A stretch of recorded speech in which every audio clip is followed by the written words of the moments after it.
Have you been dreaming about writing a book, but feel stuck at the starting line? If you're tired of second-guessing yourself, overwhelmed by the publishing process, or wondering if you'll ever actually finish that book, I can help. From Dream to Debut is my coaching program designed to take you from idea to finished published book with confidence, clarity, and a plan that actually works. Enrollment opens soon. Stop dreaming, start writing, and finally debut your book. Visit themotivationaleditor.com/from dream to debut enrollment to learn more.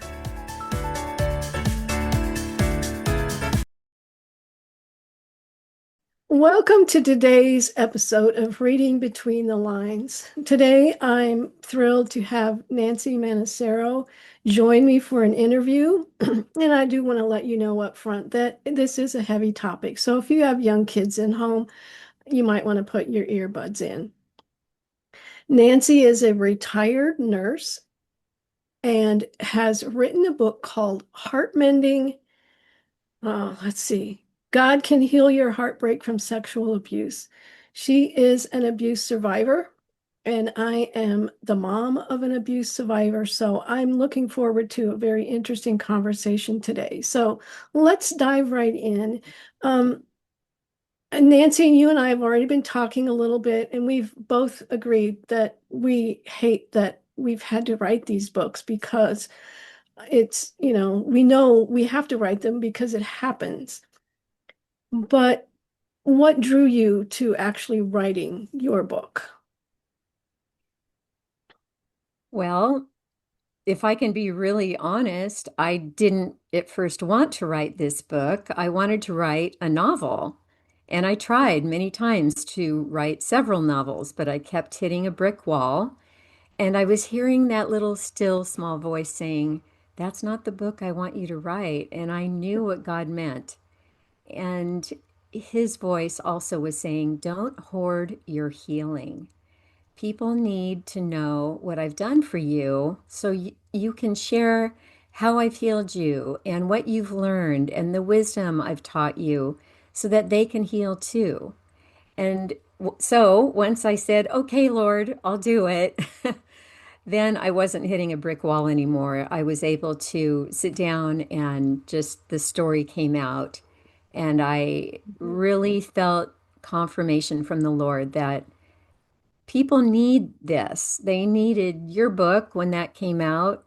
They need my book and other books like it because sadly, sexual abuse is common. 1 in 3 women, 1 in 6 men.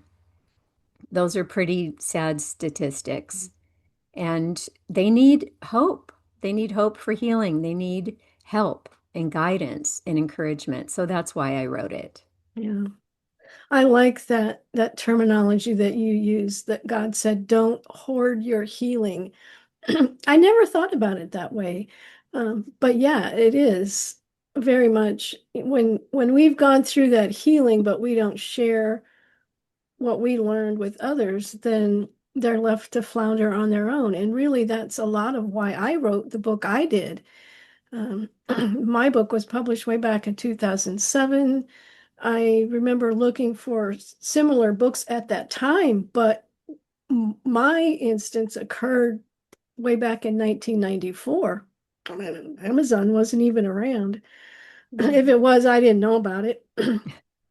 And so I wasn't out there looking for books, but it would have been so much nicer if I'd had someone to walk along beside me, whether personally or through a book, to Mhm. walk me through that situation.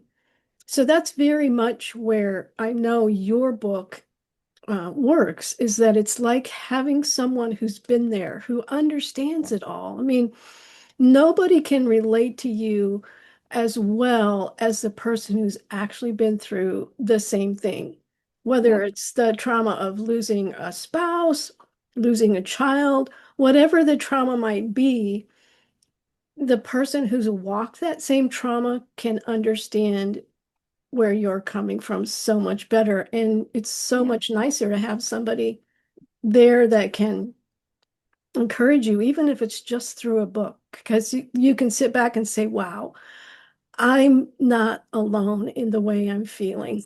So Yes. Yeah, definitely. and the Bible verse that really, really prompted me to move forward with the book is from 2 Corinthians 1, 3 through 5. And it's the verse I have at the very front of my book. And I'll paraphrase it because it's long, but it's that verse, we're all familiar with it. The one that says, the comfort that you've received is Mhm. the comfort that you can offer to somebody else. And that's exactly what you're talking about, Deb.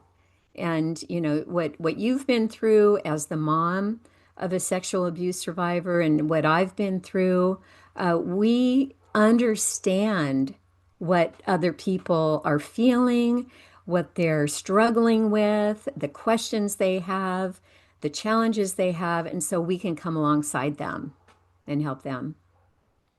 That's great. That's great. Yeah. Perfect verse. Yeah. Perfect verse. Yeah. So, as I was scrolling through the table of contents of your book, I noticed several things. Two of them I'll just put right up here at the front because I think it's so important. You included in the appendix two separate ones. One was grooming tactics, and the other one is signs of abuse in youth, Yes.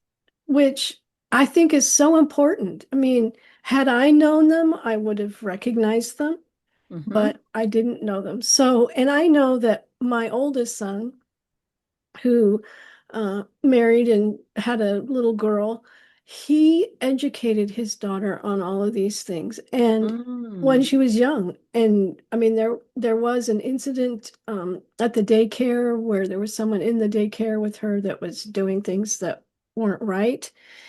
And my granddaughter knew enough to say something. And so that was able to be addressed. But if my son Yes. had not taught her what was appropriate and what was inappropriate, then who knows what might have happened. So, how extensive are those two lists? Well, I copied them from the website RAINN, RAINN, which stands for Rape, Abuse, Incest National Network. And people can go to that website and look it up, all those symptoms and signs of grooming. And what you said resonated with me because if I had known grooming tactics, I would have I would have possibly been able to stop what was happening because my father was my abuser. Yeah. And he started grooming me at puberty at age 11. But the actual sexual abuse, the event of rape, didn't happen for many years later. But all that time, he was grooming me. And back in the what was that, 60s and 70s, there was not any information about grooming out there. Sexual abuse was hardly even talked about. It was a taboo subject. And thankfully, now it is being talked about. And that's so great that your son taught his daughter because even at a young age, 2 or 3 years old, they can be taught to say no and to scream. They know what parts of their body should be protected and nobody else should touch them. So that is really fantastic. And yeah, I would say every parent and grandparent and boy, coach or teacher or anything should know the signs of grooming. Yeah. And I know it's really tough for me sometimes now because I can see people doing certain things and man, I'm just right there when in reality it may not actually be that way. And I think that's the one of the really tough things about this situation is that um I think you probably have to observe someone's behavior for a certain period of time before you can know. I don't know, maybe even then you wouldn't know for certain whether they're actually grooming someone or not. What's your experience been in that situation? Well, if you suspect something, it's always better to err on the side of caution. So I would perhaps talk to the child. If I have access to the Mm. child, I would ask if, and you have to be so gentle and careful with how you ask the question. Because if you just say, is someone sexually abusing you? They may not answer honestly because so many perpetrators threaten the victim and say, if you tell, I will kill you, I will kill your family, I will. They have some kind of a threat that terrifies the child into silence, and the perpetrator banks on that silence. So you have to be very careful and just say, does that person make you uncomfortable? And maybe then you can broach the subject of, have they ever touched you in a way that has made you uncomfortable? Is there anything you want to tell me? Um, have they ever threatened you? I think if a person educates themselves about the grooming tactics, you can better be prepared to ask the right questions.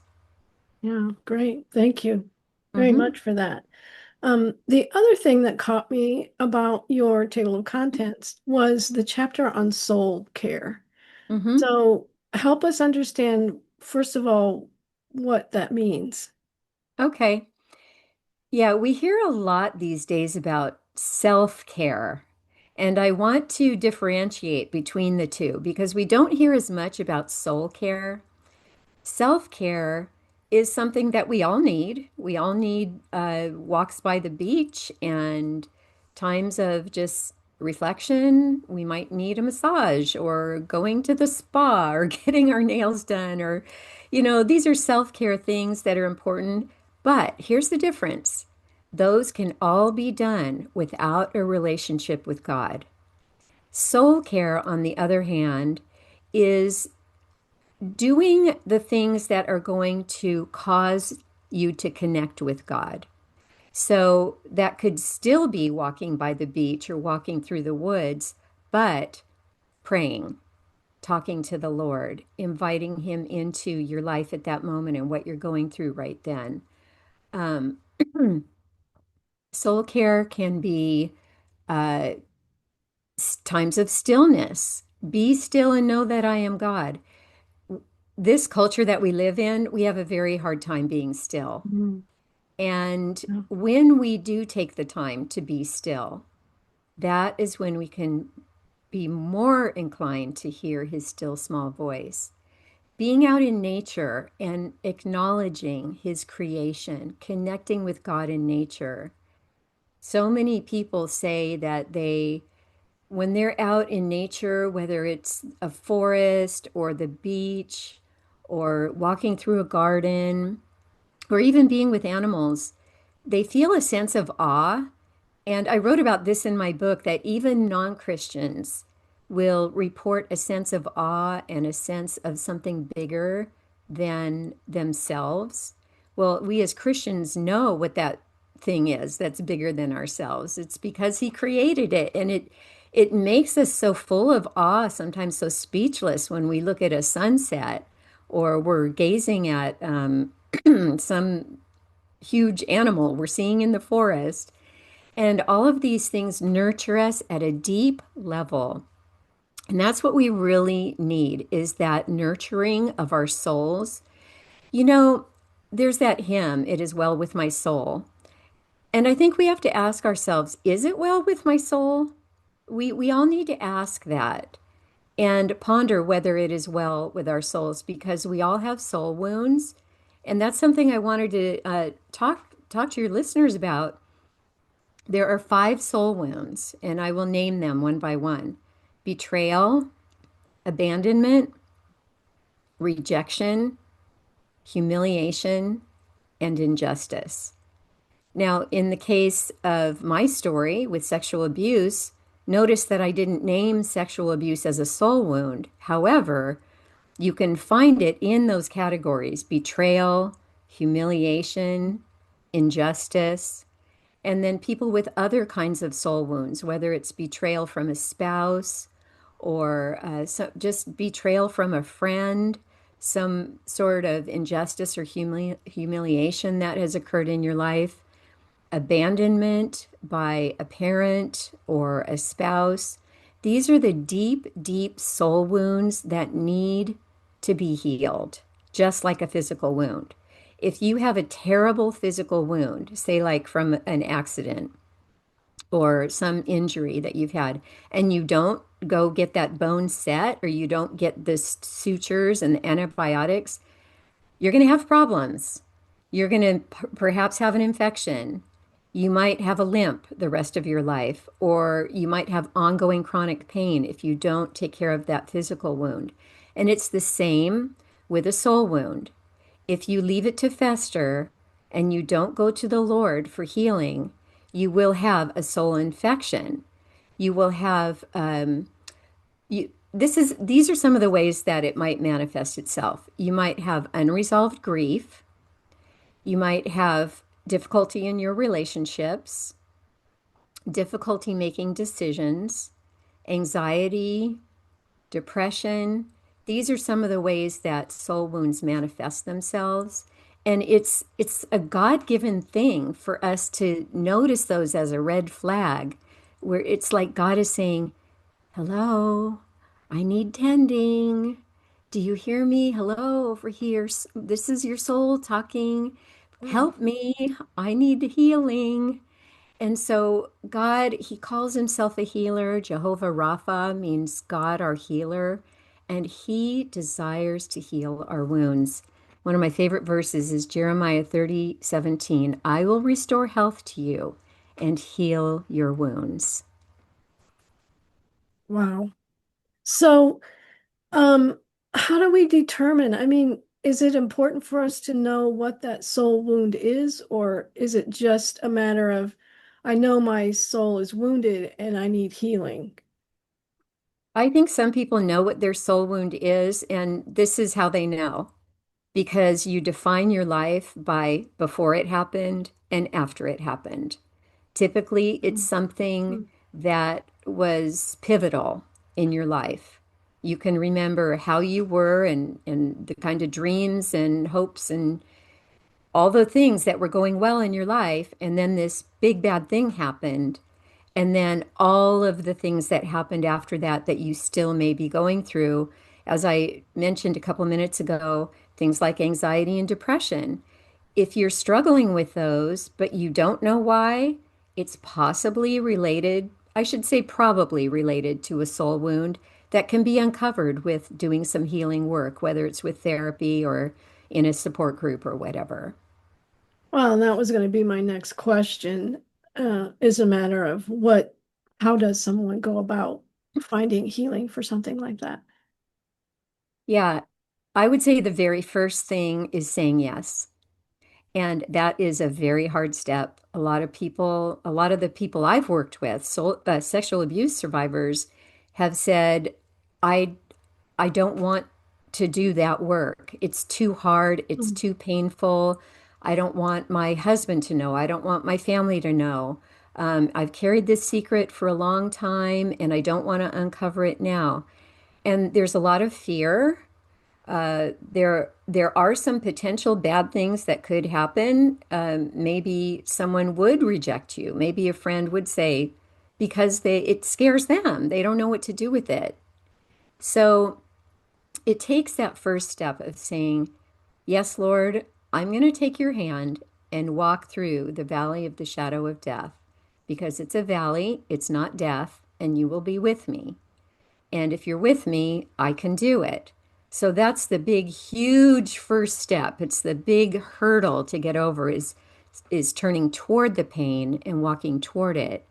And then once you do that, we live in a world where there is a boatload of resources for healing between Mhm. counselors and therapists, pastors, support groups, friends who are trusted friends who love you and will champion your healing journey. There are books like yours and mine. There are online resources. In my on my website and in my book, I list tons of resources for healing. So we really, once we say yes, we really don't have an excuse not to. Yeah. But I will say it does take work. It takes a commitment and hard work, but it's worth it. Yeah. Well, and I would think that, um, I don't know, there again, I guess it's kind of a balancing act maybe. but living with the constant pain or finding healing and now having a life free of that. Um, to me, that sounds like it would be that a free life uh, filled with joy and happiness and no longer that lingering pain would outweigh the fear, but obviously it doesn't. Or maybe they aren't looking at what could my life look like if I said yes to this. Maybe they're just looking at all the bad stuff versus what what positives will it bring into my life?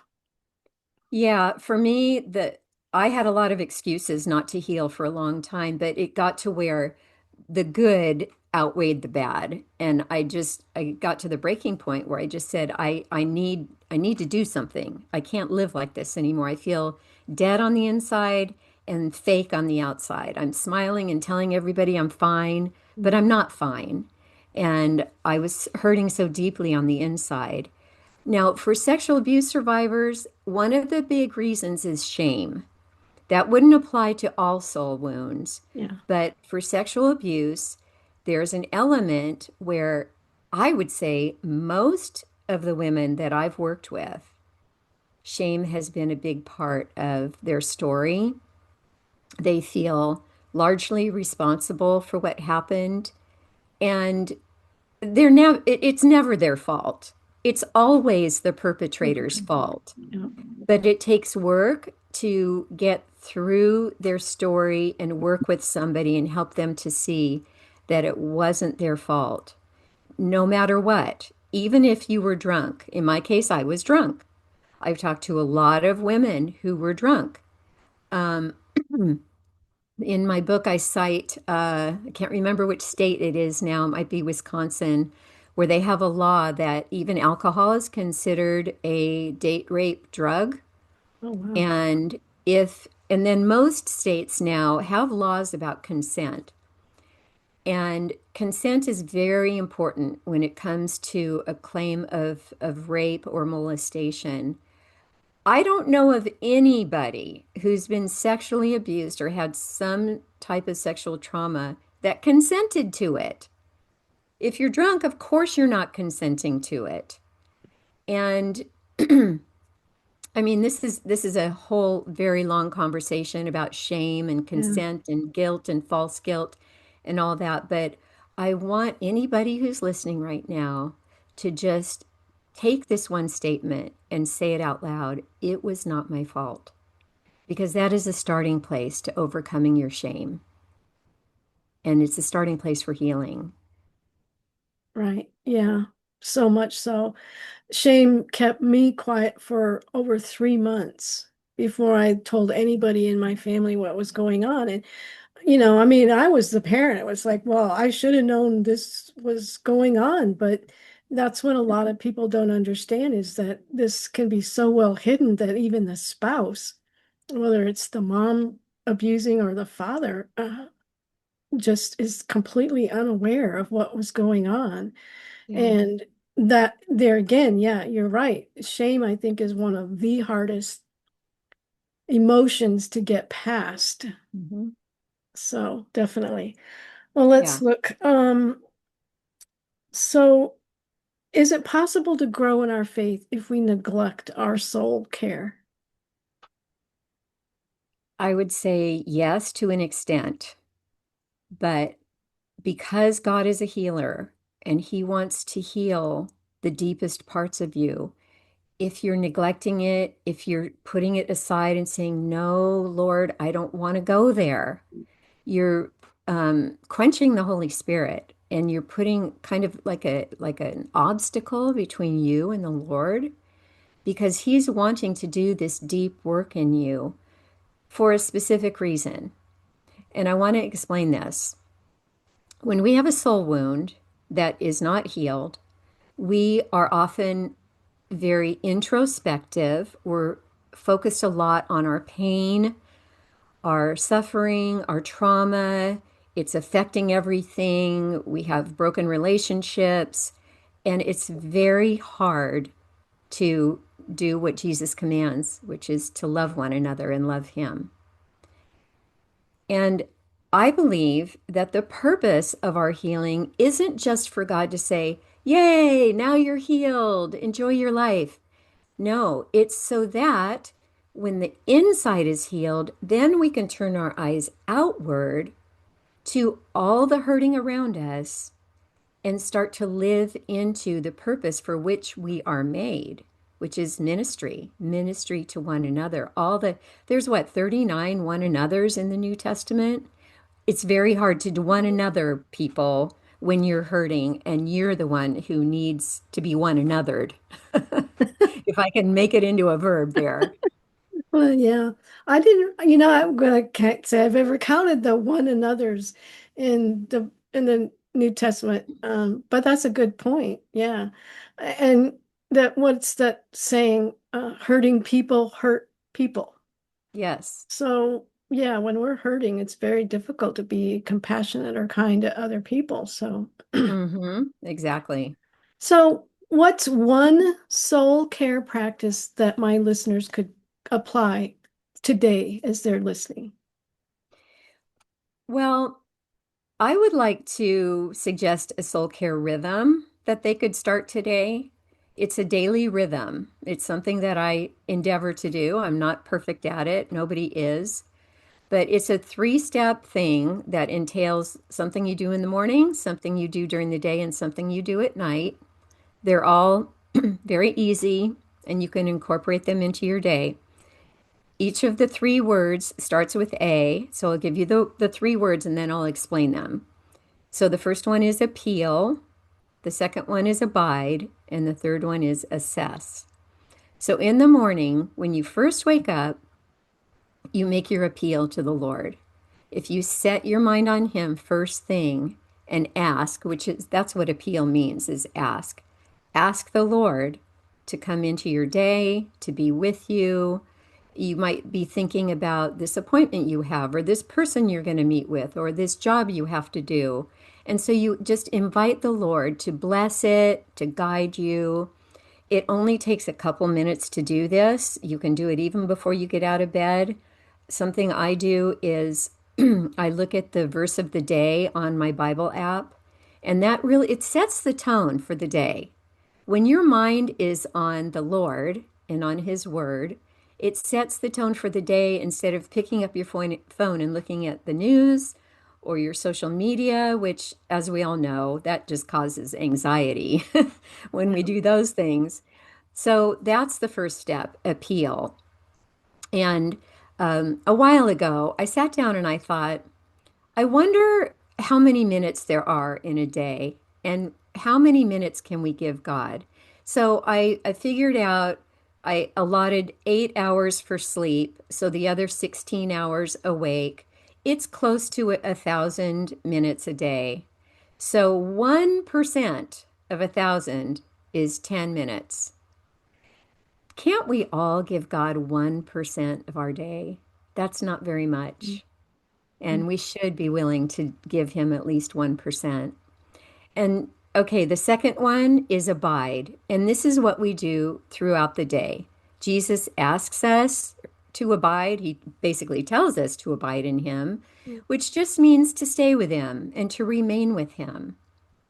And of course, this is very hard because we have so many distractions during the day. And nobody can think about Jesus 100% of the time. Probably monks can't even do that. But there are so many ways that we can abide. We can play Christian music, even if it's just quietly instrumental music in the background. Something I do is I put favorite verses on post-it notes and I stick them on my mirror or by my desk or above my kitchen sink so I see them throughout the day and I can ponder them.